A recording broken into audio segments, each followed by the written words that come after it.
영화를 보다 보면 고개가 갸우뚱해지는 정말 멍청한 결정들이 있습니다.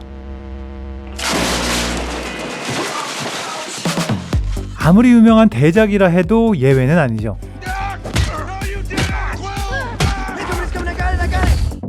오늘은 제가 개인적으로 선정한 영화 속 가장 멍청한 행동 톱 5를 알아봅니다. 아주 간단한 거 먼저 시작하겠습니다. 소우 1편에서 주인공이 자신의 다리를 잘랐던 거 기억하시죠? 이게 영화를 보다 보면 어쩔 수 없는 선택처럼 느껴지지만 사실은 참 어처구니 없는 이유였습니다. 주인공이 범인에게서 전화를 받습니다. 자신의 딸과 부인의 목소리를 확인하고 나서 얼마 후부터 급박한 소리가 들려오기 시작하는데요. 그러다가 발에 연결된 사슬에서 전기 충격을 받으면서 전화기가 손에 닿지 않는 곳으로 떨어지게 됩니다. 다시 전화벨이 울리고 손이 닿질 않자 전화를 받아야겠다는 일념하에 주인공은 자신의 발을 톱으로 자른 겁니다. 그런데 이 장면을 보시면 전화기와 손의 거리가 불과 몇십 센티미터도 되지 않습니다. 한 20-30cm 정도? 막대기 하나만 있어도 충분히 전화기를 가져올 수 있을 것 같은데요. 바로 옆에 있던 이 톱의 길이가 좋기 50cm는 되어 보입니다. 결국 자신의 발을 자를 게 아니라 이 톱으로 전화기를 가져왔으면 너무도 쉽게 해결되는 문제였던 거죠. 역시 사람은 급할 때일수록 침착해야 하는 법입니다.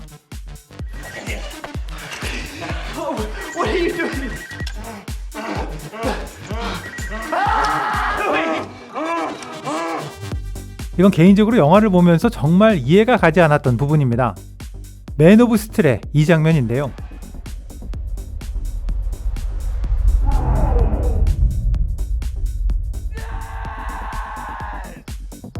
영화상의 설정은 대략 이렇습니다. 클라크의 아버지는 어릴 적부터 클라크의 능력을 비밀로 하길 바랬습니다. Clark, you have to keep this side of yourself a secret. 그래서 이렇게 엄청난 토네이도 앞에서도 절대 그 능력을 쓰지 말라고 했던 거고, 아들의 비밀이 지켜지길 바라는 마음에서 스스로 죽음을 받아들였던 건데요. 사실 이 사건은 일어나지 않았을 수도 있었던 일입니다. 토네이도에도 정말 끄떡없는 슈퍼 아들이 개를 구하러 가겠다는데 굳이 아버지가 가겠다고 나서서 생긴 일입니다. 그냥 클라크가 갔더라면 개도 구하고 아버지도 죽지 않고 끝이 났겠죠. 설령 이 상황이 왔다 하더라도 클라크가 아버지를 구하지 않을 이유가 사실은 없었습니다. 이전까지 클라크가 기이한 일을 하더라도 클라크의 정체가 탄로난 게 아니라 사람들은 자신이 믿고 싶은 대로 믿었기 때문이죠. Was an act of God, Jonathan. This was providence. 더욱이 화가 나는 것은 아버지가 자신의 비밀을 지키기 위해서 목숨까지 바쳐 희생했음에도 불구하고 클라크는 좀 화가 난다고 이런 짓을 하고 다니고 이렇게 버젓이 사람들 앞에 나타나면서 자신의 존재를 알려왔습니다. 그래서 이전까지는 아무것도 몰랐던 신문 기자가 몇 달 만에 클라크의 정체를 캐낼 수 있었던 거죠. I'm from the Daily Planet and I'd like to talk to you about your son. 정말 아무리 생각해봐도 슈퍼맨 아버지의 죽음은 괜한 짓이었다는 생각밖에는 들지 않습니다. 크리스토퍼 놀란 감독은 영화에서 현실성을 상당히 중요시합니다. 하지만 다크나이트 라이즈에서는 조금 예외가 있었던 게 아닌가 싶은데요.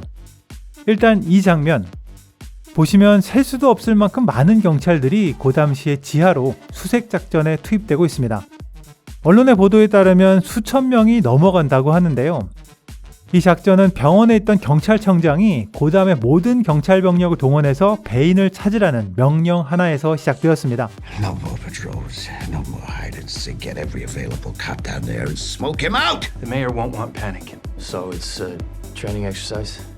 정말 상식적으로 생각해서 이렇게 많은 경찰이 지하도를 가득 메울 정도로 많은 인원이 한꺼번에 투입되는 것이 의미가 있다고 생각하십니까?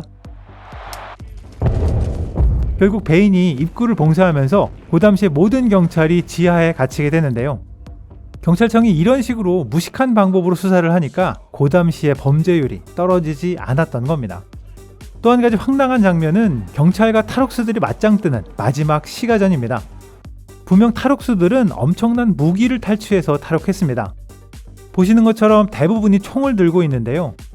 지하에 투입됐었던 경찰들도 분명 맨손으로 들어가진 않았습니다. 양쪽 모두 충분한 무기를 가지고 있는 상황에서 왜 굳이 주먹으로 싸움을 하는 걸까요?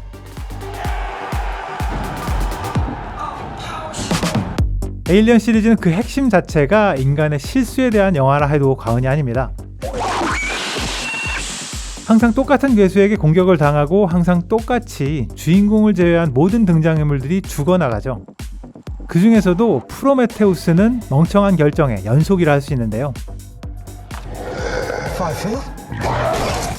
아무런 확신도 없이 외계인의 구조물에서 헬멧을 벗는 것을 시작으로 Stop. Don't touch it. 만지지 말라면 꼭 만지고 Wait. We don't know what's on the other side. Oops. Sorry. 열지 말라면 꼭 엽니다. 잘 자고 있던 외계인을 굳이 깨워서 이 사단이 나기도 하죠. 하지만 아마도 많은 분들이 지적하는 가장 멍청한 행동은 바로 이 장면일 것 같습니다. 정말 수십 광년 떨어진 외계에 와서 전혀 알지도 못하는 외계 생명체를 만났는데 그냥 태어난 정도가 아니라 아주 지랄을 합니다. 결국 만진 놈은 이렇게 되고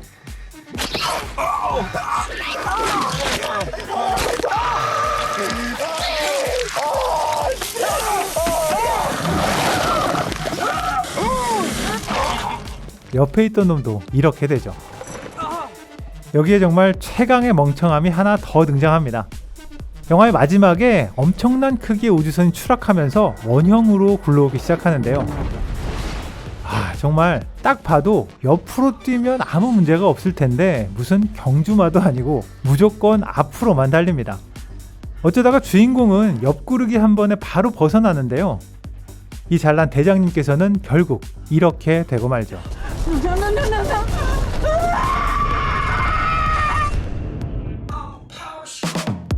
마지막 영화 역시 만만치 않습니다. 다시 문을 연 공룡 테마파크 주라기 월드인데요. 사실 이 영화의 모든 사건이 바로 이 공룡을 만들어낸 결정에서부터 시작됐습니다. The Indominus Rex, our first genetically modified hybrid. 아니 아무리 사람들이 새로운 걸 바란다고 해도 이런 걸 볼 수 있고 심지어 이런 공룡이 있는데 왜 새로운 공룡을 그것도 엄청난 유전자들을 섞어서 슈퍼 공룡을 만들어낼까요? 롯데월드는 새로운 놀이기구 하나도 없이 매일 사람으로 미어 터지고 평일에도 오픈런을 해야 되는데 말이죠. 근데 진짜 멍청한 행동은 바로 여기서 시작됩니다. 이 공원 전체의 총책임자라는 사람이 이 엄청난 크기의 공룡을 그것도 바로 전까지 여기에서 봤었는데 열감지 센서에 잡히지 않는다는 이유 하나로 갑자기 탈출했다고 생각을 합니다. We have an asset out of containment. 걸을 때마다 쿵쾅거리는 이 괴수가 10m가 넘는 벽으로 막혀있는 곳에서 탈출을 했다. 센서의 고장이라던가 CCTV를 확인한다던가 이런 생각은 못했던 걸까요? 그런데 멍청한 행동은 여기서 끝이 아닙니다. 곧바로 전문가라는 두 명이 문을 열고 이곳으로 들어갑니다. 더 황당한 건 다른 사람이 이미 들어와 있다는 거죠. 5톤이 넘는 식인 괴수를 가둬놓는 우리에 탈출했다는 아무 증거가 없는데도 3명의 전문가가 직접 확인하려고 들어온다. 이 공원 정말 망할만 했던 겁니다. 지금까지 빨간도깨비였습니다.